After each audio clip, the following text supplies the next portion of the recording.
This is Chapter 9, Grim Defeat. Professor Dumbledore sent all the Gryffindors back to the Great Hall, where they were joined 10 minutes later by the students from Hufflepuff, Ravenclaw, and Slytherin, who all looked extremely confused. The teachers and I need to conduct a thorough search of the castle, Professor Dumbledore told them as Professor McGonagall and Flitwick closed all doors in the hall. I'm afraid that, for your own safety, you will have to spend the night here. I want the prefects to stand guard over the entrances to the hall, and I am leaving the head boy and girl in charge. Any disturbance should be reported to me immediately, he added to Percy, who was looking immensely proud and important. Send word with one of the ghosts. Professor Dumbledore paused, about to leave the hall, and said, Oh yes, you'll be needing... One casual wave of his wand, and the long tables flew to the edges of the hall and stood themselves against the walls. Another wave, and the floor was covered with hundreds of squashy purple sleeping bags. Sleep well, said Professor Dumbledore, closing the door behind him. The hall immediately began to buzz excitedly. The Gryffindors were telling the rest of the school what had happened. Everyone into their sleeping bags, shouted Percy. Come on now, no more talking. Lights out in 10 minutes. Come on, Ron said to Harry and Hermione. They seized 3 sleeping bags and dragged them into a corner. Do you think Black's still in the castle? Hermione whispered anxiously. Dumbledore obviously thinks he might be, said Ron. It's very lucky he picked tonight, you know, said Hermione, as they climbed fully dressed into their sleeping bags and propped themselves on their elbows to talk. The one night we weren't in the tower. I reckon he's lost track of time, being on the run, said Ron. Didn't realize it was Halloween, otherwise he'd have come bursting in here. Hermione shuddered. All around them, people were asking one another the same question. How did he get in? Maybe he knows how to apparate, said a Ravenclaw a few feet away. Just appear out of thin air, you know. Disguise himself, probably, said a Hufflepuff fifth year. He could have flown in, suggested Dean Thomas.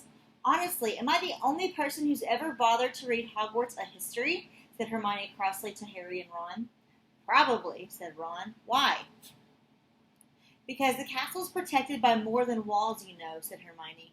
There are all sorts of enchantments on it to stop people entering by stealth. You can't just apparate in here. And I'd like to see the disguise that could fool those Dementors. They're guarding every single entrance to the grounds. They'd have seen him fly in, too. And Filch knows all the secret passages. They'll have them covered. The lights are going out now, Percy shouted. I want everyone in their sleeping bags and no more talking. The candles all went out at once. The only light now came from the silvery ghosts who were drifting about, talking seriously to the prefects, and the enchanted ceiling, which, like the sky outside, was scattered with stars. What with that and the whispering that still filled the hall, Harry felt as though he was sleeping outdoors in a light wind. Once every hour, a teacher would reappear in the hall to check that everyone was quiet. Around 3 in the morning, when many students had finally fallen asleep, Professor Dumbledore came in. Harry watched him look around for Percy, who had been prowling between the sleeping bags, telling people off or talking. Percy was only a short way away from Harry, Ron, and Hermione, who quickly pretended to be asleep as Dumbledore's footsteps drew near. Any sign of him, Professor? Said Percy in a whisper. No, all well here? Everything under control, sir. Good. There's no point moving them all now. I found a temporary guardian for the Gryffindor portrait hall. You'll be able to move them back in tomorrow. And the fat lady, sir? Hiding in a map of Argyllshire on the 2nd floor. Apparently, she refused to let Black in without the password, so he attacked. She's still very distressed, but once she's calmed down, I'll have Mr. Filch restore her. Harry heard the door of the hall creak open again, and more footsteps. Headmaster? It was Snape. Harry kept quite still, listening hard. The whole of the 3rd floor has been searched. He's not there. And Filch has done the dungeons. Nothing down there either. What about the astronomy tower, Professor Trelawney's room, the Allery? All searched. Very well, Severus. I didn't really expect Black to linger. Have you any theory as to how he got in, Professor? Asked Snape. Harry raised his head very slightly off his arms to free his other ear. Many, Severus. Each of them are unlikely as the next. Harry opened his eyes a fraction and squinted up to where they stood. Dumbledore's back was to him, but he could see Percy's face, wrapped with attention, and Snape's profile, which looked angry. You remember the conversation we had, Headmaster, just before, at the start of term, said Snape. Barely see me. who was barely opening his lips, as though trying to block Percy out of the conversation. "I do, Severus," said Dumbledore, and there was something like warning in his voice. "It seems almost impossible that Black could have entered the school without inside help. I did express my concerns when you appointed. I do not believe a single person inside this castle would have helped Black enter it," said Dumbledore, and his tone made it so clear that the subject was closed that Snape didn't reply. "I must go down to the Dementor," said Dumbledore. "I said I would inform them when our search was complete." "Didn't they want to help, sir?" said Percy. "Oh, yes," said Dumbledore coldly, but I'm afraid no Dementor will cross the threshold of this castle while I am headmaster." Percy looked slightly abashed. Dumbledore left the hall, walking quickly and quietly. Snape stood for a moment, watching the headmaster with an expression of deep resentment on his face. Then he too left. Harry glanced sideways at Ron and Hermione. Both of them had their eyes open too, reflecting the starry ceiling. "What was that all about?" Ron mouthed. The school talked of nothing but Sirius Black for the next few days. The theories about how he had entered the castle became wilder and wilder. Hannah Abbott from Hufflepuff spent much of their next herbology class telling anyone who'd listen that Black could turn into a flowering shrub. The fat lady's ripped canvas had been taken off the wall and replaced with the portrait of Sir Cadogan and his fat gray pony. Nobody was very happy about this. Sir Cadogan spent half of his time challenging people to duels, and the rest thinking up ridiculous, complicated passwords, which he changed at least twice a day. "He's a complete lunatic," said Seamus Finnegan angrily to Percy. "Can't we get anyone else?" "None of these pitchers wanted the job," said Percy, frightened of what happened to the fat lady. Sir Cadogan was the only one brave enough to volunteer. Sir Cadogan, however, was the least of Harry's worries. He was now being closely watched. Teachers found excuses to walk along corridors with him, and Percy Weasley, acting Harry suspected on his mother's orders, was tailing him everywhere like an extremely pompous guard dog. To cap it all, Professor McGonagall summoned Harry into her office. With such a somber expression on her face, Harry thought someone must have died. "There's no point hiding it from you any longer, Potter," she said in a very serious voice. "I know this will come as a shock to you, but Sirius Black—" "I know he's after me," said Harry wearily. "I heard Ron's dad telling his mom. Mr. Weasley works for the Ministry of Magic." Professor McGonagall seemed very taken aback. She stared at Harry for a moment or two, then said, "I see. Well, in that case, Potter, you'll understand why I don't think it's a good idea for you to be practicing Quidditch in the evenings. Out on the field with only your teammates. It's very exposed, Potter." "We've got our first match on Saturday," said Harry, outraged. "I've got to train, Professor." Professor McGonagall considered him intently.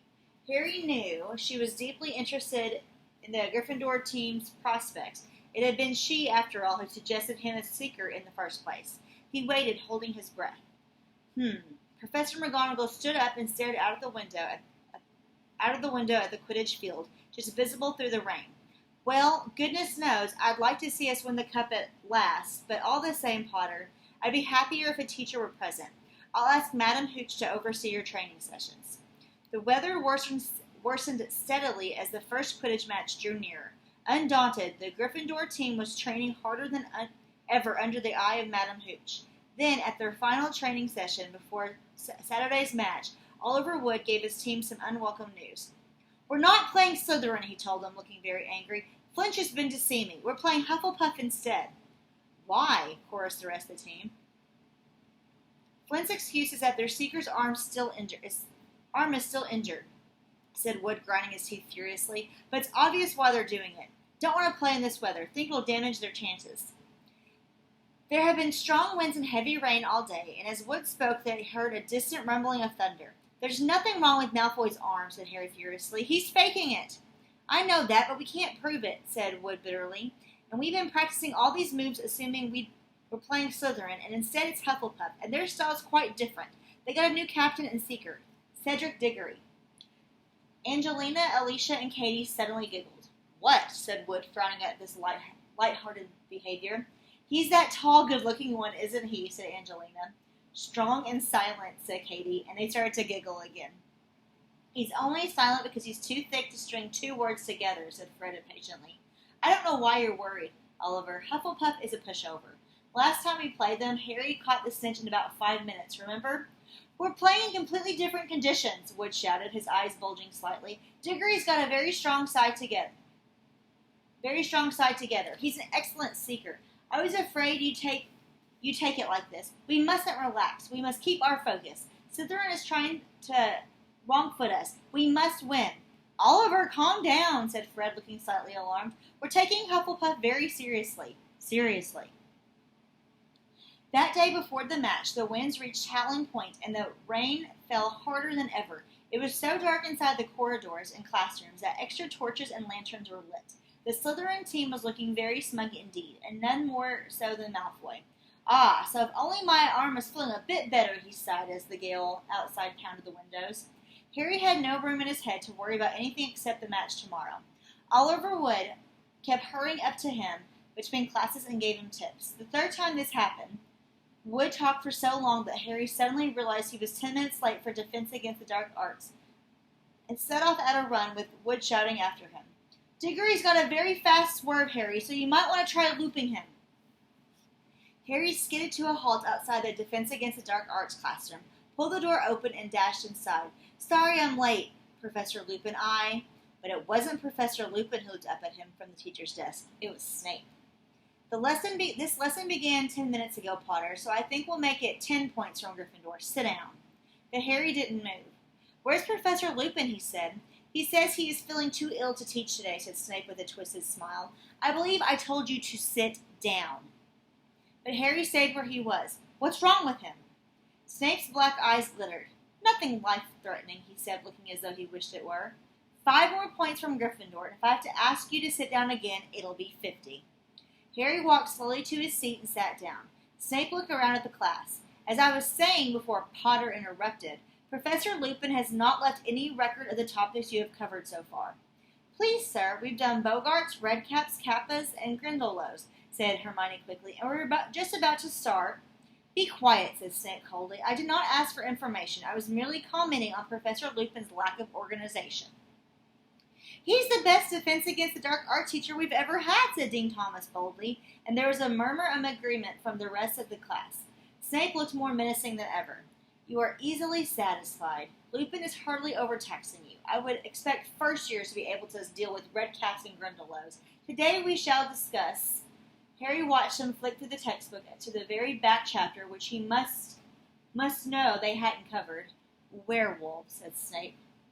But, sir, said Hermione, seemingly unable to restrain herself, we're not supposed to do werewolves yet. We're due to start hinky punks. Miss Granger, said Snape in a voice of deadly calm, I was under the impression that I'm teaching this lesson, not you. Now I'm telling you all to turn to page 394. He glanced around again. All of you, now! With many bitter, sidelong looks and some sullen muttering, the class opened their books. Which of you can tell me how we distinguish between the werewolf and the true wolf, said Snape. Everyone sat in motionless silence. Everyone except Hermione, whose hand, as it so often did, had shot straight into the air. Anyone, Snape said, ignoring Hermione. His twisted smile was back. Are you telling me that Professor Lupin hasn't even taught you the basic distinction between... We told you, said Parvati suddenly. We haven't got as far as werewolves yet. We're still on... Silence, snarled Snape. Well. I never thought I'd meet a third-year class who couldn't even recognize a werewolf when they saw one. I shall make a point of informing Professor Dumbledore how very behind you all are. Please, sir, said Hermione, whose hand was still in the air, the werewolf differs from the true wolf in several different ways. The snout of the werewolf... This is the second time you have spoken out of turn, Miss Granger, said Snape coolly. 5 more points for Gryffindor for being an insufferable know-it-all. Hermione went very red, put down her hand, and stared at the floor with her eyes full of tears. It was a mark of how much the class loathed Snape that they were all glaring at him, because every one of them had called Hermione a know-it-all at least once, and Ron, who told Hermione she was a know-it-all at least twice a week, said loudly, You asked us a question, she knows the answer, why ask if you don't want to be told? The class knew instantly he had gone too far. Snape advanced on Ron slowly, and the room held its breath. Detention, Weasley, Snape said silkily, his face very close to Ron. And if I ever hear you criticize the way I teach a class again, you'll be very sorry indeed. No one made a sound throughout the rest of the lesson. They sat and made notes on werewolves from the textbook, while Snape prowled up and down the rows of desks, examining the work they had been doing with Professor Lupin.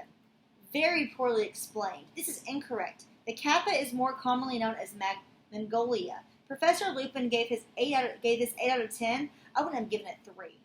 When the bell rang at last, Snape held them back. You will each write an essay to be handed to me on the ways you recognize and kill werewolves. I want 2 rolls of parchment on the subject, and I want them by Monday morning. This time, somebody took this class in hand. Weasley, stay behind. We need to arrange your detention. Harry and Hermione left the room with the rest of the class, who waited until they were out of earshot, then burst into a furious tirade about Snape. Snape's never been like this with any of our other Defense Against Dark Arts teachers, even if he did want the job, Harry said to Hermione. What's he got it for Lupin? Do you think this is all because of the Bogart?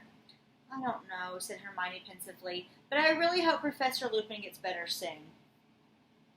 Ron caught up with them 5 minutes later in a towering rage. Do you know what that, he called Snape something that made Hermione say, Ron, is making me do? I've got to scrub out the bedpans in the hospital wing. Without magic! He was breathing deeply, his fists clenched. Why couldn't Black have hidden in Snape's office, eh? He could have finished him off for us. Harry woke extremely early the next morning, so early that it was still dark. For a moment he thought the roaring of the wind had woken him. Then he felt a cold breeze on the back of his neck and sat bolt upright. Peeves the poltergeist had been floating next to him, blowing hard in his ear. What'd you do that for? Said Harry furiously. Peeves puffed out his cheeks, blew hard, and zoomed backward out of the room, cackling. Harry fumbled for his alarm clock and looked at it. It was 4:30. Cursing Peeves, he rolled over and tried to get back to sleep, but it was very difficult, now that he was awake, to ignore the sounds of the thunder rumbling overhead, the pounding of the wind against the castle walls, and the distant creaking of the trees in the forbidden forest. In a few hours he would be out on the Quidditch field, battling through the gale. Finally, he gave up any thought of more sleep, got up, dressed, picked up his Nimbus 2000, and walked quietly out of the dormitory. As Harry opened the door, something brushed against his leg. He bent down just in time to grab Crookshanks by the end of his bushy tail and drag him outside. You know, I reckon Ron was right about you, Harry told Crookshanks suspiciously. There are plenty of mice around this place. Go and chase them. Go on, he added, nudging Crookshanks down the spiral staircase with his foot. Leave Scabbers alone. The noise of the storm was even louder in the common room. Harry knew better than to think that match would be canceled. Quidditch matches were called off for trifles like thunderstorms. Nevertheless, he was starting to feel very apprehensive. Wood had pointed out Cedric Diggory to him in the corridor. Diggory was a 5th year and a lot bigger than Harry. Seekers were usually light and speedy, but Diggory's weight could be an advantage in this weather because he was less likely to be blown off course. Harry whiled around the hours until dawn in front of the fire, getting up every now and then to stop Crookshanks from sneaking up the boys' staircase again. At long last, Harry thought it must be time for breakfast, so he headed through the portrait hole again. Stand and fight, you mangy cur, yelled Sir Cardigan. Oh, shut up, Harry yawned. Lucky, stop! He revived a bit over a large bowl of porridge, and by the time he started on toast, the rest of the team had turned up. It's going to be a tough one, said Wood, who wasn't eating enough. Stop worrying, Oliver, said Alicia soothingly. We don't mind a bit of rain, but it was considered more than a bit of rain. Such was the popularity of Quidditch that the whole school turned out to watch the match as usual, but they ran down the lawns toward the Quidditch field, heads bowed against the ferocious wind, umbrellas being whipped out of the hands as they went. Just before he entered the locker room, Harry saw Malfoy, Crabbe, and Goyle laughing and pointing at him from under an enormous umbrella on their way to the stadium. No, I don't want you in the nap. Lucky wants him in my lap really bad. Okay. Fine, jump.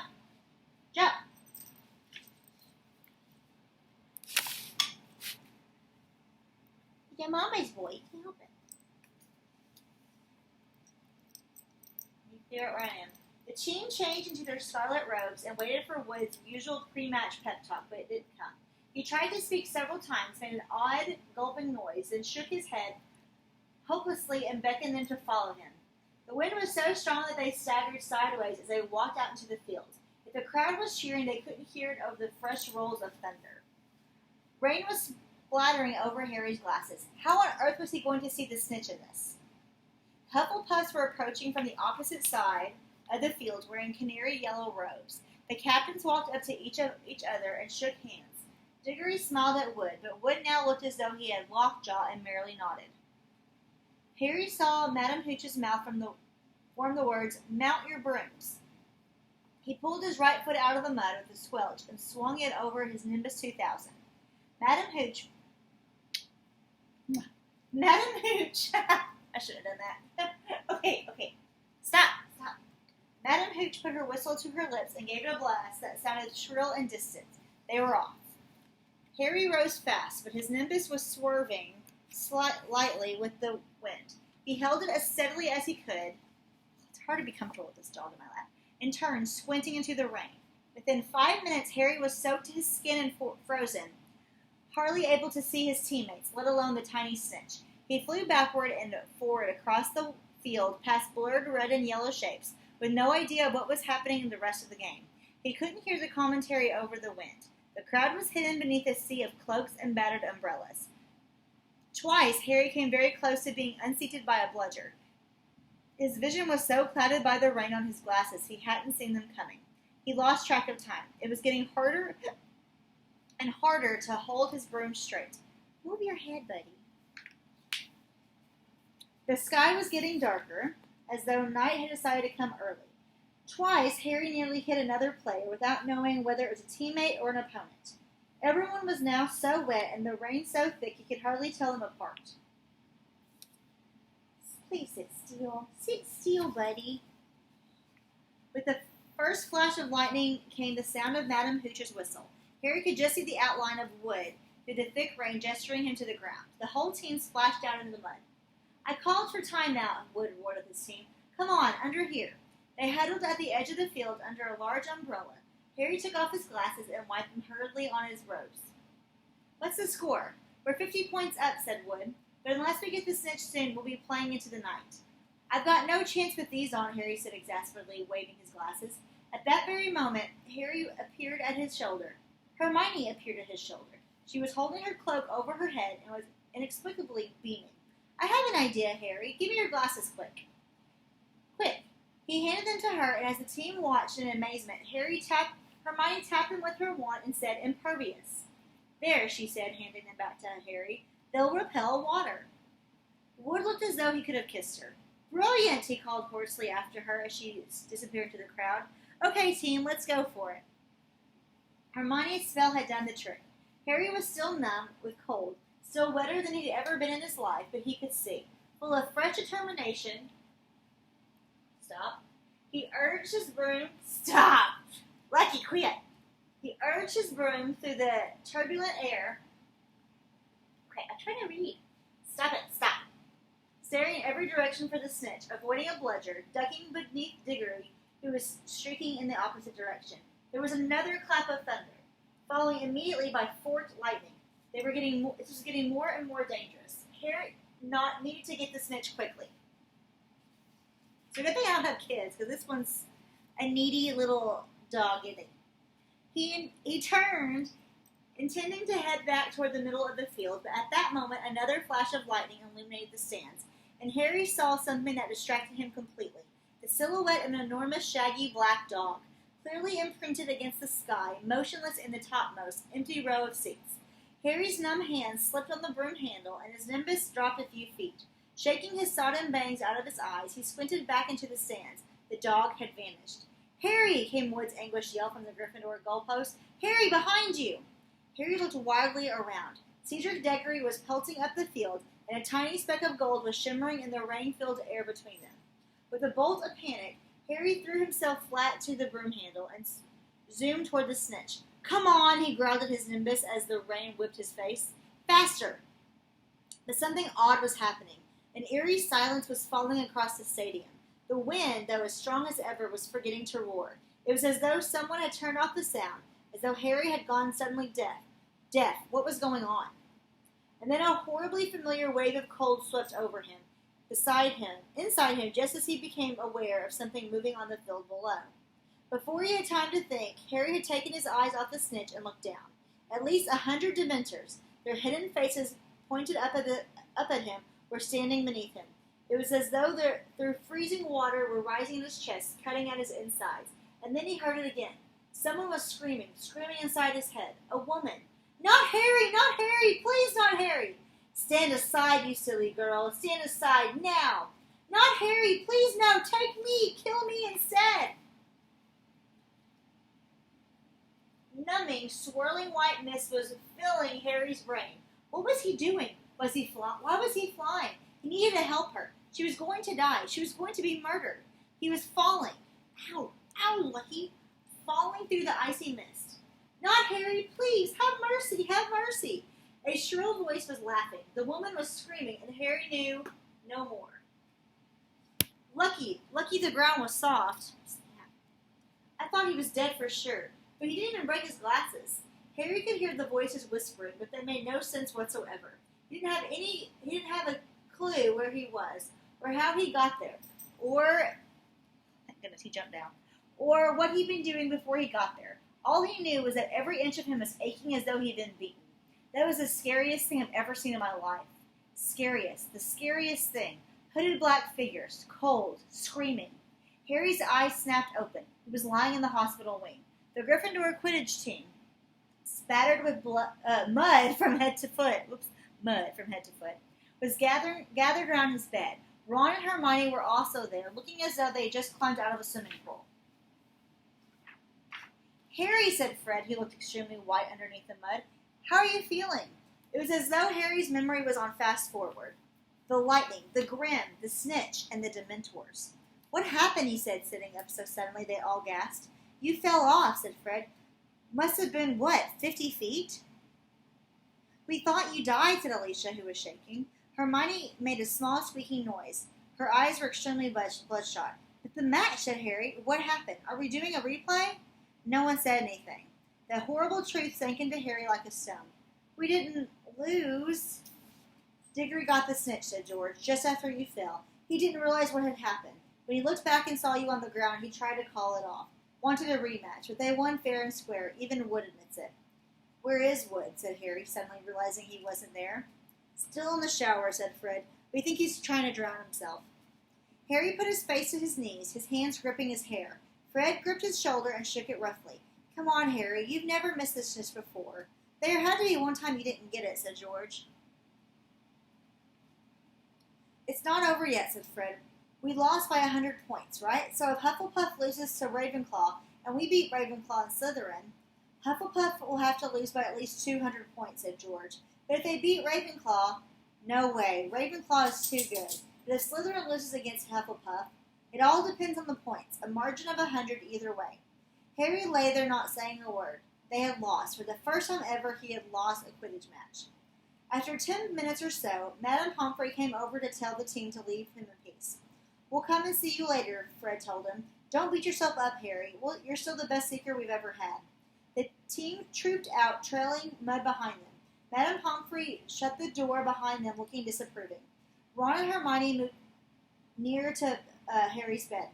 Dumbledore was really angry, Hermione said in a quaking voice. I've never seen him like that before. He ran onto the field as you fell, waved his wand, and you sort of slowed down before you hit the ground.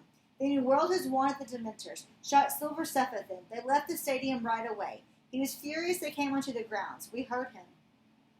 Then he magicked you onto a stretcher, said Ron, and walked up to school with you floating on it. Everyone thought you were.